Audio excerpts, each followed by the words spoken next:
Bonjour à tous et bienvenue sur Usitility. Aujourd'hui, nous allons voir comment jouer à Merge Kingdoms sur PC en utilisant le tout nouveau BlueStacks 5, qui est conçu pour une vitesse fulgurante et une action de haute intensité. Nous pourrons facilement télécharger et installer Merge Kingdoms et profiter du jeu sur notre PC Windows avec un clavier, une souris et un grand écran grâce à BlueStacks 5, qui est l'émulateur Android que nous recommandons pour jouer à Merge Kingdoms. Alors sans plus attendre, passons à l'action. D'abord mes amis, la toute première action à effectuer est de lancer notre navigateur web préféré. Nous avons ici celui que nous utilisons le plus. Rendons-nous à l'URL cliquable que je mets en évidence avec du vert. Vous pouvez la voir sur mon écran. Vous n'avez pas besoin de taper quoi que ce soit, car vous avez un lien à cliquer dans la description sous la vidéo et dans le tout premier commentaire permanent. Après avoir cliqué sur le lien, nous arrivons ici sur le site de BlueStacks qui est l'émulateur Android que nous allons utiliser pour jouer à Merge Kingdoms sur un PC. Comme vous pouvez le voir ici, l'usage d'un émulateur présente de nombreux atouts. Contrôle personnalisable, instances multiples, synchronisation de toutes les instances, macros, scripts, FPS élevé, et bien plus encore. Il est temps de lancer le téléchargement de Merge Kingdoms en cliquant sur le bouton Jouer sur BlueStacks que j'ai marqué avec du vert. Nous cliquons ensuite sur ce bouton. Sans surprise pour moi, le téléchargement débute et s'achève aussitôt et voilà, notre téléchargement est fini. C'est un fichier exécutable. Ce que nous allons faire est de démarrer l'installateur, aussi nous allons cliquer sur ce fichier à exécuter. Si nous avons un ordinateur fonctionnant sous Windows 10, il nous faudra accorder l'autorisation d'apporter des changements au système. Nous sommes d'accord donc nous donnons la permission. Je réduis mon navigateur pour bien mieux accéder à l'installateur. Ce logiciel d'install est très sommaire. Il ne comprend que deux options, installer et configurer le chemin. Je vais vous expliquer à quoi sert configurer le chemin. Il vous de faire un clic de souris dessus. Et en partant de là nous constatons que nous avons ici accès au chemin exact où cet émulateur pour Android sera installé. Si nous avons besoin de changer ce répertoire, nous devons double-cliquer sur ce bouton « Sélectionner le chemin ». Maintenant, nous choisissons un tout autre dossier et installons l'émulateur où nous le souhaitons. Je vais le laisser par défaut. Je peux donc cliquer gauche sur « Retour ». Par conséquent, je peux cliquer sur « Installer ». Ça y est, ça se lance. Cette install a commencé à ce stade, elle va effectuer le téléchargement de ces mégaoctets qui sont affichés à l'écran. Quand vous le téléchargez, il y aura plus ou moins de MOS. La vitesse de téléchargement sera plus ou moins prompte en fonction de votre internet et de la rapidité des serveurs de l'émulateur. Maintenant, cela va très vite. Le téléchargement est terminé et on passe maintenant à la phase d'installation. Avec BlueStacks 5, vous pouvez même réduire l'utilisation de la RAM en un seul clic. C'est particulièrement utile si vous rencontrez des problèmes de performance. En outre, vous pouvez activer le mode écho pour profiter d'une utilisation du CPU réduite de 87%, d'une utilisation du GPU réduite de 97% et d'un multitâche plus facile. Comme vous pouvez le constater, BlueStacks 5 est conçu pour offrir stabilité et performance lors de longues sessions de jeu. L'installation est déjà terminée pour moi. Dès lors, cet émulateur pour Android s'est lancé de lui-même. Si vous regardez avec attention, en bas, on peut voir la barre de progression qui va avancer et quand elle arrivera à la fin, notre émulateur Android sera lancé pour la toute première fois. En réalité, l'émulateur pour Android s'est déjà lancé, le voilà pour la toute première fois. Avant même d'aller plus loin, comme vous le voyez, il a créé deux icônes juste ici sur le bureau du PC. Le BlueStacks et le BlueStacks multi-instance. Veuillez mémoriser que l'icône BlueStacks est celle qui nous intéresse. Chaque fois que nous souhaiterons exécuter Merge Kingdoms sur notre PC, nous double-cliquerons sur cette icône et démarrerons notre émulateur. L'icône BlueStacks multi-instance vous permet de lancer plusieurs instances d'émulateurs. Et avec le nouveau gestionnaire multi-instance amélioré de BlueStacks 5 en mode écho, les joueurs peuvent exécuter plus d'instances de jeu plus rapidement et avec moins de lag. Sans plus tarder, passons à la phase suivante, qui se trouve être obligatoire, je veux parler de l'accès au Google Play. Pour cette étape, nous devons aller ici, System App, ensuite nous double-cliquons. De plus, nous devrons cliquer un ou deux fois sur Google Play, anciennement appelé Android Market.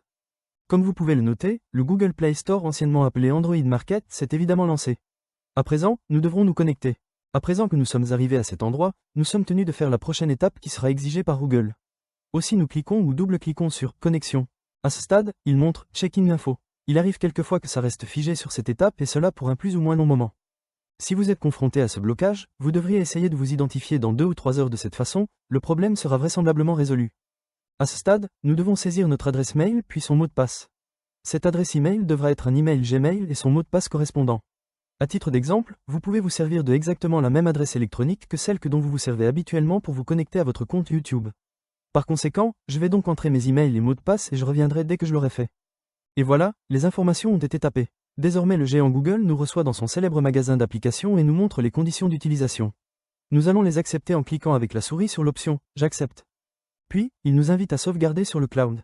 Vous pouvez très bien laisser la petite case cochée, ainsi cela créera une sauvegarde des données de cet appareil générée par l'émulateur sur Google Drive, le cloud Google. Pour ma part, je ne vais pas cocher la case, mais libre à vous de la cocher. On clique une ou deux fois juste sur « J'accepte ». Google Play Store, anciennement appelé Android Market, s'est démarré par défaut et sans intervention de notre part. Afin d'installer un jeu ou une toute autre appli Android, nous devons visiter le bureau de notre émulateur Android en cliquant sur l'icône désignée en vert. Puisque nous avons accédé au bureau de l'émulateur pour Android, nous découvrons que nous avons à notre disposition ce bouton Installer le jeu. Nous cliquons une ou deux fois sur le bouton que vous voyez ici. Juste ici, nous voyons notre jeu.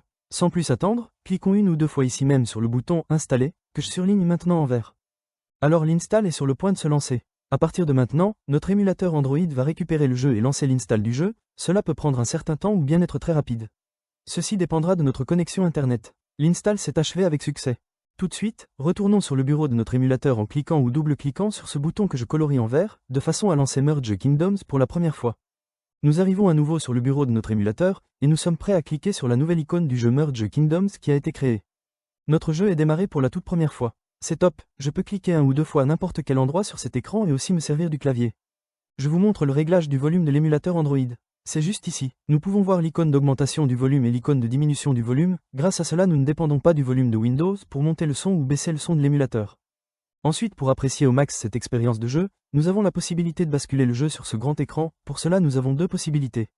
Voilà la toute première occasion où nous double-cliquons sur cette icône que je vous mets en évidence en vert. À cette étape, élargissons cet écran en laissant une bordure tout en haut, une à droite et une tout en bas. Quand on a envie de lancer ce jeu ou une toute autre appli Android mode plein écran, on peut cliquer sur cette icône. Et là, nous aurions tout ce qu'il faut pour lancer notre jeu en plein écran. Afin de repartir du mode plein écran, il suffit d'appuyer sur la touche F11. Ensuite, nous voilà retournés, sans surprise, en mode écran habituel. Laissez-moi maintenant vous parler du mapping du clavier qui est vraiment très captivant. Ainsi, nous pourrons nous servir du jeu beaucoup plus aisément. La première chose à réaliser consiste à cliquer sur notre icône de clavier. Et à cet endroit, vous allez pouvoir réaliser les réglages indispensables.